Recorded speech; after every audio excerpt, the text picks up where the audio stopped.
بسم الله الرحمن الرحيم اللهم صل على سيدنا ومولانا محمد وعلى ال سيدنا ومولانا محمد وبارك وسلم وصل عليه ربي زدني علما ربي اشرح لي صدري ويسر لي امري واحلل عقدة من لساني يفقهوا قولي نو د مانزه اوقات شول د مانزه ارکان فرایض مانزه واجبات شول پس نن سبق کې با سنن الصلاه د مانزه سنتونه بیانوي نو سنت ویل شي تاسو ویلي چې سنت هغه کار ته وایي کاغه په یو کار کې پاتې شي په هر کار کې چې سنت وي هغه پاتې شي نو بدی کې هغه کار په هغه باندې نیمګړی کېږي نه هغه کار بیا هم پوره دی او صرف دای چې په ثواب کې کمی راځي په ثواب کې کمی راځي مطلب پیغمبر صلی الله علیه وسلم تابعداري دا پکې نه کېږي نور مونږ چې په مونږ کې او دس کې یا هر کار کې چې سنت وي نو سنت په پرې خودو باندې په کار کې نقصان نه راځي لکه فرض چې پرې خودل نو سره دی هغه عمل کیږي نه او واجب ته پرې خودل نو په کار کې نقصان نه راځي چې بیره په سیده ساو سره کې خو کومه مانځه کې د سنت پاتې شولو جو خیر دی به کوي پیرود باندې پاتې شول خو که همیشه لپاره ته دا کې سنت پرې دی نو یو خدای چې پیغمبر صلی الله علیه وسلم شفاعت نه معلومه او دویم د چې ګناه پکې بیا هم دی خو همیشه لپاره پرې سنن الصلاه سنن دا سنت جمع ده سنت طریقې ته ویل کېږي سنن الصلاه د مانځه سنتونه تسن الامور الاتيه فی الصلاه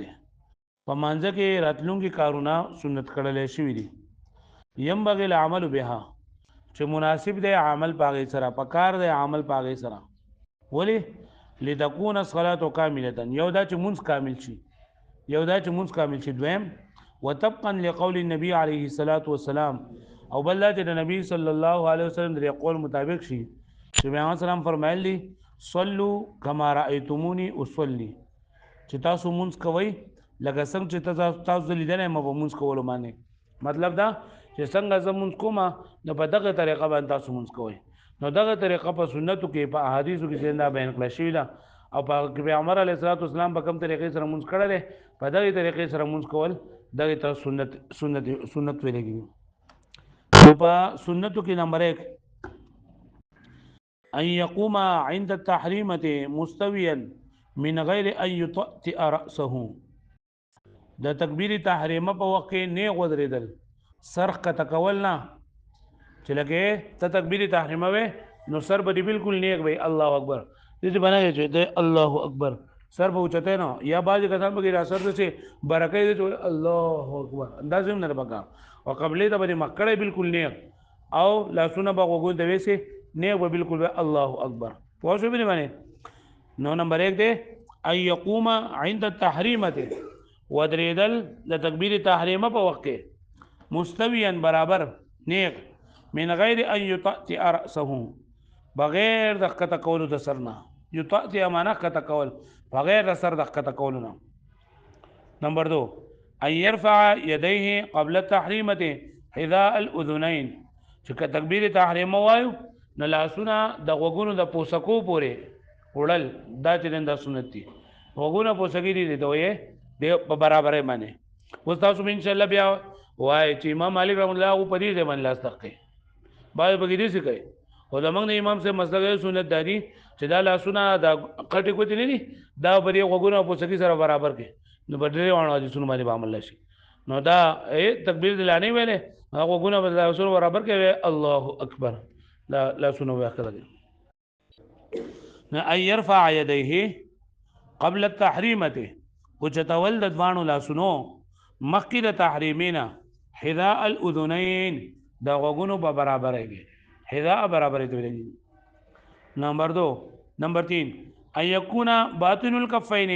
والاصابع مستقبلا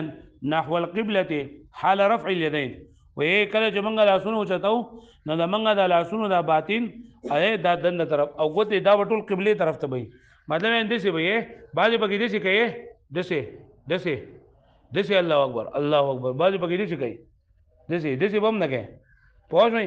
چې کله موږ تکبیر وایو تکبیر تحریمه نو زمونږ د دوانه لاسونه دا ورغوي او دا قوته دا به قبله ته مخامخه الله اکبر پوه شئ به باندې دسه بم نه کوو دسه الله اکبر باز پکې دي او باز پکې دي چې کوي باز پکې یو شان کې څوک بل څه دي نو دا چې زمونږ لاسونه ورغوي او ګوتې دا دوانه چې دا قبله ته برابر دي الله اي يكون باطن الكفين چیبا دننه طرف د ورغو باطن دې دننه طرف د ورغو ته وي والاصابع او ګوتې مستقبلا ما قبل نحو القبله دي قبلي طرف ته مخ کوونکی حال رفع اليدين د لاسونو د اوچتولو په حالت کې یعنی چې کله موږ د لاسونو اوچتو نو د موږ د لاسونه او د موږ د ورغوي او د ګوتې د قبلي طرف ته وي بل د لاسونو د اوچتولو په وخت کې ان يترك الاصابع على حالها منشوره وقت رفع اليدين فلا يضمها كل الضم ولا يفرجها كل التفريج وکله چې موږ د لاسونو اوچتو کنه نو لاسونه ګوتې به موږ په خپل حال باندې پریدو نه به دا ګوتې دې را بندو چې مکمل را باندې انا به دې کولاو پوه شئ او چې په کوم حالت باندې دي په هغه حالت باندې به موږ وګونه د لاسونو چیندا به ویسو نه به ګوتې را بندو دي انا به کولاو پوه شئ به باندې ان يترك الاصابع پر خودل د ګوتو على حالها په خپل حال باندې منشوره غوړولې شوی کولا وکړلې شوی وقت التفریع وقت رفع اليدين د لاسونو د اوچتولو په وخت کې فلا يضمها كل ضم ناغ بنا په کامل طریقې سره راغونډو با ولا يفرجها كل تفريج انا په کامل طریقې سره به کولاو چې مطلب ډیر زیات د لاسونه بند کو یا وګد کو راغونډې کو نو د سچیندا صحیح نه بل ايذع يده اليمنى على يده اليسرى تحت سرته وګوره دا سلور سنتونه چې کوم کنه نو دا د تکبیر تحریمه په وخت چې د تکبیر تحریمه په وخت کې قبله طرف ته مخ کول سر بالکل نیک ساتل لاسونه د وګونو په برابرې باندې وړل لاسونه چې وړو په خپل حال باندې به اوچتاو او لاسونه چې وړو نه دا به زمنګ د غوته او زمنګ د ورغوي دا به قبله طرف ته و چې کله موږ تکبیر تحریمه وکړه نو لاسونه په نامه باندې ګدو نو لاسونه په نامه باندې څنګه ګدو نو پای کې نمبر 1 ايذع يده اليمنى على يده اليسرى تحت سرته چې خیل اسباب په غس لاس باندې کې خودل د نامه نه لاندې دا نوم نه پدې کې اکثر کسان چې دي دا غوړه غلطي کوي ډېر غټ علماء کرام یې راغی هغه غلطي کوي لاسونه په خېټه باندې دي د نامه نه لپاسه نو سنت دا دی چې د نامه نه لاندې بلاس دی مطلب پدې کې عاجزي ډېره زیاته ده اکثر چې څوم خلک دا کوي کنه هغه پدې باندې لاس دی پدې باندې نو نوم خو پدې دی کې نوم خو کده اله پاسه دی کوز د نوم اوچتي جو بیا خیر ده کبه یک دي او عام طور باندې دای چې پدې طریقه باندې پدې کې عاجزي ډېره ده پوه شئ او چې دې چې دې ولاړ نو دې بیا دغه نشته نو سنت دا دی چې دا خیل اسباب په غس لاس باندې کېدو د نامه نه لاندې بیا وي ايجعل ايضع يده اليمنى کې خودل د خیلاس على يده اليسرى په غس لاس باندې تحت سرته د نامه نه لاندې نمبر 6 ايجعل باطن كفه اليمنى على ظاهر كفه اليسرى محلقا بالخنصر والابهام على الرسق وې دا غس لاس خیلاس دا ورغوي نه دا په غس لاس باندې کې خودل خو بری طریقې سره چې دا ګوتې پدې کې به حلقه جوړې دې ته خنصر وای په عربی کې خنصره او دې ته ابهام وای دې ګوتې ته پوه شئ سبابه وسطا او خنصره بنصره او ابهام دا پنځه ګوتو نمونه دي نو دا خنصره او ابهام یعنی دا کچه کو دا غټه کو ته پدې باندې به حلقه جوړږي حلقه دایره او دا دوانه درې وړه ګوتې وا پرې مړوند باندې بکې مړوند باندې او له سونه با دغه نه لاندې دي پوه شو به باندې پرې طریقه باندې دا حلقه به جوړ کو او پرې ورغوي باندې مکینو او د نامه نه لاندې په دې طریقې سره پوه شو به باندې و ايجعل باطن كفه اليمنى کې خودل دا خی ورغوي دنه طرف دا خی ورغوي دا کنه د دې دنه طرفه جسه کې خودل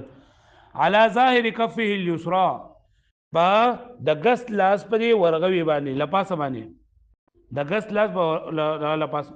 محلقا په داسې حال کې چې حلقې جوړ کړي حلقه دغه دایره ته ویل کېږي دایره بالخنصر والابهام په کچ ګوتې او په غټې ګوتې سره على الرسق په مړوند باندې رسق مړوند ته جوړ پوه شوې به باندې هلکه پوه شوې چې کله لاسونه کې خدل نو بیا ان يقرأ الثناء عقب وضع اليدين تحت السره وای لوستل ثنا ورستو د کې خودلو د لاسونه د لامن لاندې د نامن لاندې چې کله لاسونه کې دا پنکو لګو د نامن لاندې چې لاسونه کې دا غي د کې خودلو نو ورستو دا غي د کې خودلو نو ورستو ثنا ویل اي يقرا الثناء الوستل ثنا عقب وضع اليدين د لاسونو د کې خودلنا ورستو تحت اليدين تحت سوره د سورینا د نوم لاندې والثناء شره والثناء ان يقول ثنا دا چې دی بوي سبحانك اللهم سبحانك اللهم ما لدا پاکی رتا لرا اے الله وبحمدك او ټول تعریف او تعریفون لري تعالی را وتبارك اسمك ومبارك دې نومستا وتعالى جدك او لوی دې شانستا ولا اله غیرك او نشته لایق د عبادت علاوه واستانا نو چې کله لاسونه کې دا ثنا ویل په اولنی رکعت کې دا سنت دی بل ان يقول قبل قراءة الفاتحة ده سورة فاتحين مكة ده سورة فاتحين مكة بسم الله الرحمن أعوذ بالله من الشيطان الرجيم ويل أن يقول بسم الله الرحمن الرحيم في كل ركعة قبل الفاتحة أو بسم الله الرحمن الرحيم په هر رکعت کې دا سورة فاتحين مكة ويل يعني سب چې کله موږ ولا اله غیرک وایو نو اعوذ بالله وسب اوله برمانه وایو اعوذ بالله من الشيطان الرجيم بسم الله الرحمن الرحيم بیا چې کله دویم رکعت موږ پاسو نو اعوذ بالله بنا وایو بلکې صرف بسم الله الرحمن الرحيم والحمد لله رب العالمين وایو لکه پوه شئ نو د سوره فاتحه نه مکه اعوذ بالله ویل او د هر صورت نه مکه په هر صورت کې په هر رکعت کې سوره فاتحه نه مکه بسم الله ویل ان يقول امين سرا عند الفراغ من الفاتحه چې کله سوره فاتحه نه فارغ شین د فارغ کېدو په ټیم کې امين په امين ویل خو په پټه باندې امين په پټه باندې ویل 11 ان يترك في القيام فرجه بين قدميه قدر اربع اصابع چې د ودریدو په وخت کې د دوانو خپو په منځ کې په مقدار د سلور غوتو امره زې پرې خودل هندې کولا ووم نو ودرېږي او ډېر خپې به نه باندې زنانه وخت په باندې خو سړی چې نه دا په منځ کې د سلور غوتو فاصله ساتي به خدا به موږ خیال کو چې د موږ دوانو خپې او د خپل غوتې د قبلي طرف ته د سی بم نه یو د سی بم نه بالکل نه دی پوه شئ اوس که یو انسان چې سم غټو ته تکلیف وجو کوي بیا خپې کولاو جو خیر دی خو لکه چې تکلیف نه نو بیا به سلور غوتو امره زه چې نندابه بدقه ساتي وګي ايترک فی القيام پر خودل په قیام کې فرجتن کولاواله بین قدميه د دوه خپو په منځ کې قدر اربع اصابع د سلورو غوتو په مقدار باندې بیا يقرا فی الظهر والفجر بعد الفاتحه سوره من طوال المفصل دا سحر په مانځ کې او د ماسپخین په مانځ کې د سوره فاتحه نه په صورت لولي په طوال مفصل نه وفي العصر والعشاء سوره من اوساط المفصل او په ماسپخین او په مازیګر او په ماسوتن کې به سوره لولي د اوساط مفصل نه وفي المغرب سوره من قصار المفصل او په ماخام کې به د قصار مفصل نه مفصل هغه آیاتونو ته ویل کېږي هغه سورتونو ته چې بار بار ویل کېږي آیت مفصل وای د سوره حجرات نه اخوا چې څومره هم سورتونه دي د شپږشتمې سپاره اخرانه منزل چې کوم دی نو دا ټول چې دي دا د مفصل وای مفصلات بیا پدې کې دا سوره حجرات نه واخله د سوره البروج پورې تقریبا د یو روایت کې سوره البروج پورې بلکې دا سوره الانفطار پورې دي نو دې دا ویل کېږي طوال مفصل دا بروج نه یا د متففین نه واخله او دا لم يكن الذين پورې دا چې نه دادي اوسات مفصل او د لم يكن الذين اخوانا واخله د سوره ناس پورې دا چې دا قصار مفصل دي لکه پوه شو باندې یا به دمر یا به دغه سورتونه نه به او یا دغه سورت نه نو بدی کې چې کوم سورتونه دي بدی کې څومره آیتونه دا آیتونه په مقدار باندې به لکه پوه شو باندې نو کم منځونو کې چې سار په مانځ کې لگا صرف امن الرسول باندې مونږ کوي یا په سوره آیت کرسی باندې مونږ کوي نو پدې په دا مونږ د سنت مطابق نه ده ځکه چې بدی کې یو آیت په لګي یا په دوه لګي یا په درې لګي په کار دا چې آیتونه پکړي وي پدې پوه شو تاسو پورا ده دا ها زه واړوي پاسه وای دا